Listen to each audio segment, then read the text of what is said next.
লাউয়ের খোসা দিয়ে তৈরি ঝাল কেক পিঠা।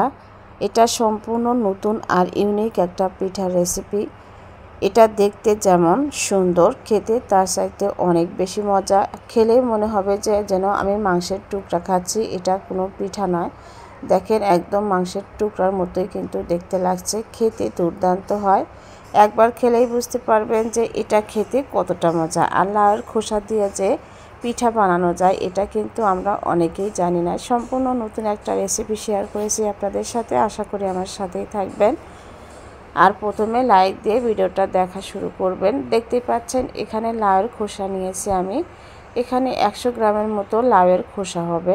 প্রথমে আমি খোসাগুলো কিন্তু একদম পরিষ্কার করে ধুয়ে নিয়েছি। এরপরে আমি এটা একটু ছোট ছোট সাইজ করে কেটে নেব। ছোট ছোট করে কেটে নেওয়ার উদ্দেশ্য হচ্ছে এটা আমি ব্লেন্ড করে নেব।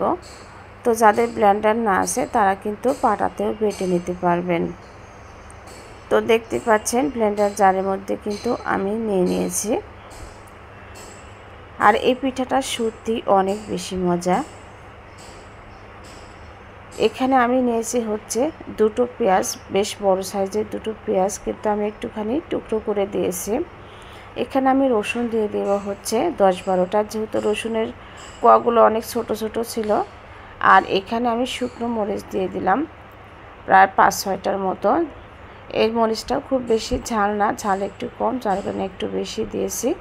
আর ধনিয়া পাতা দিয়েছি আমি প্রায় হাফ কাপের মতো হবে, হাফ কাপের একটু কম হবে। তো ধনিয়া পাতাও আমি কিন্তু এর মধ্যে দিয়ে দিয়েছি। আর এটা দেওয়ার মধ্যে আরও আমি বাকি যে জিনিসগুলো আছে সেটাও দিয়ে দিব। এখানে আমি দিব হচ্ছে 2টো ডিম, যেহেতু কেক পিঠা তাহলে তো ডিম অ্যাড করতেই হবে। আর ডিম দেওয়ার কারণে কিন্তু এটা একদম ফুলে ফেপে উঠবে, একদম স্পঞ্জি হবে। তো দেখতে পাচ্ছেন এই যে আমি ব্লেন্ড করে কিন্তু নিয়ে এসেছি। একটা বোলের মধ্যে আমি কিন্তু এটা ট্রান্সফার করে নিচ্ছি।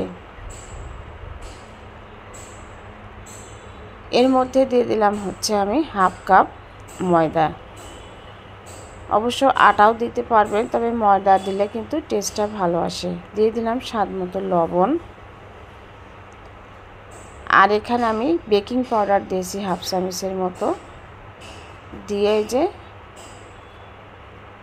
এটা কেকের যে মোড আছে সেখানে আমি ঢেলে ভাপে বসিয়ে দিয়েছিলাম 20 মিনিটের জন্য। এটা কিন্তু অনেকটাই ফুলে উঠেছে। এরপরে আমি এই যে মোল্ড আউট করে নিব।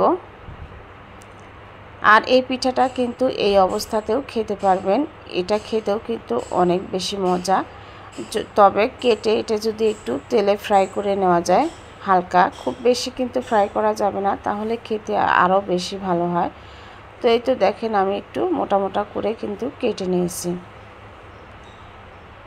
তো অল্প তেলে কিন্তু আমি এই যে ভেজে নিচ্ছি, খুব বেশি তেল দেওয়ার প্রয়োজন নেই, জাস্ট নামিমাত্র একটুখানি তেল দিয়ে কিন্তু এটা আমি উল্টে পাল্টে ভেজে নেব।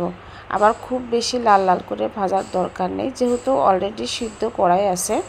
জাস্ট আমি উপরে একটুখানি কালার করে তারপরেই নামিয়ে নেব। তো বাকিগুলোও কিন্তু আমি ভেজে নিচ্ছি। আর এই পিঠাটা আমার মনে হয় একবার হলেও বানিয়ে খাবেন, এটা খেতে কিন্তু সত্যি অনেক বেশি মজা। আর আমার ভিডিওগুলো যারা পছন্দ করেন তারা আমার পেজটা ফলো দিবেন, যারা চ্যানেল থেকে দেখছেন চ্যানেলটা সাবস্ক্রাইব করবেন। নিত্য নতুন আনকমন রেসিপি পাওয়ার জন্য সাথেই থাকবেন। ধন্যবাদ।